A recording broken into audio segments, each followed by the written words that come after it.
Everyone on the PGA Tour is trying to make that late season push to get into the FedEx Cup playoffs. To get into that three-tournament system, you have to be ranked in the top 125. This year, stop number 2 of the Cup is in Illinois at the historic Medinah Country Club in Chicago. Brett Behrens previews the event for us.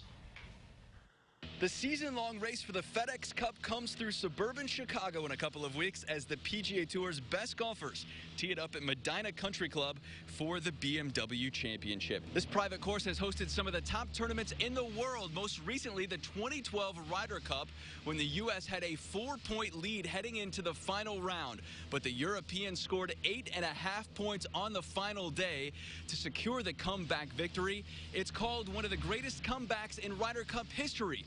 And fittingly enough, the Europeans labeled it the Miracle at Medinah. That's one of just several big-time tournaments at this historic venue. 3 U.S. Opens and 2 PGA Championships topped the list, including Tiger Woods' second major in 1999. He battled Sergio Garcia to the finish. The 19-year-old Spaniard made the 16th hole famous, running up the fairway after hitting a 6-iron 200 yards on the green from behind a tree.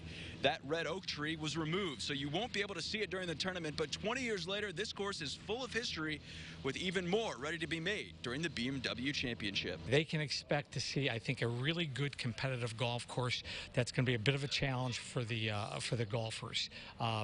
It's been played in the past. It's got a lot of history. It's really an iconic club in the history of golf, not only just in Chicago, but in the world. So coming out here and to see the facility that you might not otherwise get a chance to see, I think will be really interesting. This is the second leg of a new 3-swing tournament to determine the season PGA champion. It means you could see former Illini Scott Langley in the field, who is back on the PGA Tour this season. The top 30 will advance to Atlanta for the year-end Tour Championship. Reporting in Medinah, Brett Behrens, WCIA 3 Sports.